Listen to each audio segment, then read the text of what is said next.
मजदूरों को बचाने में लगी रेस्क्यू टीम ने असंभव को संभव कर दिखाया और यही वजह है कि विदेशी मीडिया तारीफ करते थक नहीं रही।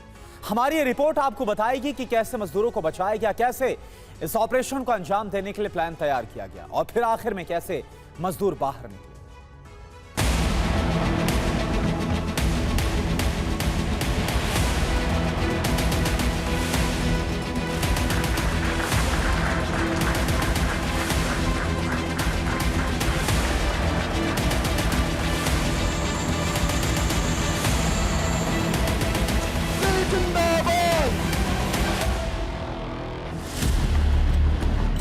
सुरंग में फंसे मजदूरों को निकालना आसान नहीं था। ये पूरा ऑपरेशन 17 दिन तक चला और ये करीब 422 घंटे की कड़ी मेहनत के बाद संभव हो सका।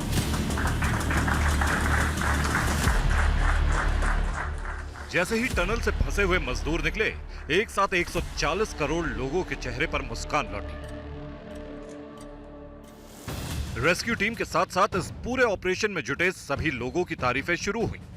ये ऑपरेशन एक असंभव काम था, लेकिन कड़ी मेहनत और शानदार तरीके से इसे अंजाम देने का नतीजा जब सामने आया तो इसे देखकर पूरी दुनिया में तारीफें होने लगी। इसके पीछे कई वजहें हैं। 12 नवंबर को सिलक्यारा सुरंग का एक हिस्सा ढह गया और यहीं से शुरू हुई मुसीबत, जो आने वाले 17 दिनों तक एक सवाल बनकर सामने खड़ी रही। अंदर 41 मजदूर फंसे थे, जिन्हें सुरक्षित निकालना कोई आसान काम नहीं था। इसके लिए तैयारियां शुरू हुई।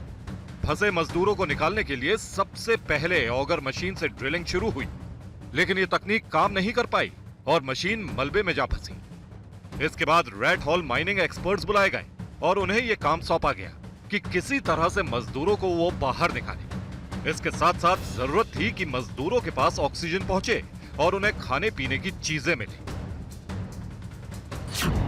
सबसे पहले ऑगर मशीन से ड्रिलिंग शुरू हुई। रेड हॉल माइनिंग एक्सपर्ट्स बुलाए गए। सबसे पहले मजदूरों के पास ऑक्सीजन भेजी गई, मजदूरों को खाने पीने की चीजें पहुंचाई गई। करीब 3 से 4 दिन बीतने के बाद चिंता बढ़ने लगी थी। रेस्क्यू में लगी एजेंसियों को इस बात का अंदेशा हो चला था कि यह बहुत आसान नहीं है। हर बीतते दिन के साथ समस्याओं का समाधान ढूंढना मुश्किल होने लगा था। 16 नवंबर अमेरिका ऑगर मशीन जोड़कर स्थापित की गई। 17 नवंबर ऑगर मशीन इंदौर से मंगाई गई। 18 नवंबर मलबा गिरने की आशंका बढ़ गई। 19 नवंबर ड्रिलिंग रुकी रही, एजेंसियों ने समीक्षा की। 20 नवंबर मलबे में ड्रिलिंग कर 6 इंच का पाइप डाला गया। इसके बाद सिलक्यारा सुरंग के बड़कोट छोर पर 2 विस्फोट कर दूसरी ओर से ड्रिलिंग की शुरुआत की गई। इसके एक दिन बाद यानी 22 नवंबर को 800 मिलीमीटर के व्यास की स्टील पाइपलाइन मलबे में 45 मीटर अंदर तक पहुंची। लेकिन अभी भी सब कुछ बहुत आसान नहीं था। एक तरफ मुसीबत बड़ी थी तो दूसरी तरफ मशीन बार बार धोखा दे रही थी। जब ऑगर मशीन टूट गई तो यह फैसला लिया गया कि मैनुअल ड्रिलिंग की जाएगी। इसके बाद टनल में फंसी ऑगर मशीन के ब्लेड को भी काटकर निकालने का काम शुरू हुआ। साथ ही रेड माइनर्स को बुलाने का फैसला किया गया। 26 नवंबर मैनुअल ड्रिलिंग के लिए रेड माइनर्स आए। 19 मीटर से ज्यादा ड्रिल किया गया। 27 नवंबर ड्रिफ्ट टनल बनाने का प्लान बनाया गया।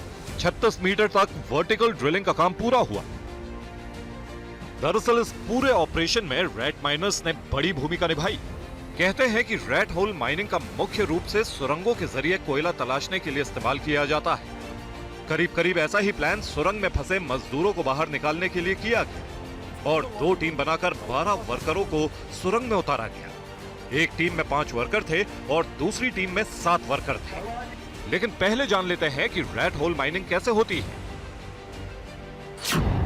रेड होल माइनिंग 2 तरीके से काम करती है। बॉक्स कटिंग और साइड कटिंग कहा जाता है। चूहों की तरह जमीन के अंदर घुसकर खुदाई करना, पोल बनाकर छोटी ड्रिलिंग मशीन से खुदाई होती है। रेड होल माइनिंग को बेहद खतरनाक काम माना जाता है। मेघालय में रेड होल माइनिंग का विशेष इस्तेमाल किया गया। सुरंग से मजदूरों को निकालने के लिए रेड माइनर्स ने ऐसा ही प्लान तैयार किया और मजदूरों को निकाले जाने से करीब 48 घंटे पहले रेड माइनर्स की टीम ने सेना की मदद से हाथ से ही खुदाई शुरू कर दी। पहली बार ऐसा लगा कि अब टनल में फंसे मजदूर जल्द से जल्द बाहर आ जाएंगे। रेड माइनर्स ने सुरंग में जब 12 मीटर तक खुदाई की तो पाइप डालने का काम शुरू हुआ। जैसे ही मजदूरों तक पाइप पहुंची, एक team oxygen cylinder, gas cutter और हेलमेट के साथ अंदर गई। साथ में इस बात का ख्याल रखा गया कि किसी तरह की कोई लापरवाही ना हो। 2.5 फीट से ज्यादा चौड़े पाइप से रेस्क्यू टीम के लोग पहुंचे और एक एक करके मजदूरों को स्ट्रेचर के जरिए बाहर लाया गया। इस पूरी प्रक्रिया में वक्त जरूर लगा, लेकिन ये किसी भी तरह से आसान काम नहीं था। मजदूरों के बाहर निकलने से पहले एजेंसियों ने कई तरह की तैयारियां की थी, ताकि जो 17 दिनों से टनल में फंसे थे, उन्हें अचानक बाहर आने पर कोई परेशानी ना हो। आखिर में हुआ भी यही। एक एक करके सभी मजदूर सुरक्षित तरीके से बाहर निकाल लिए गए। Bureau report, TV9 Bharat.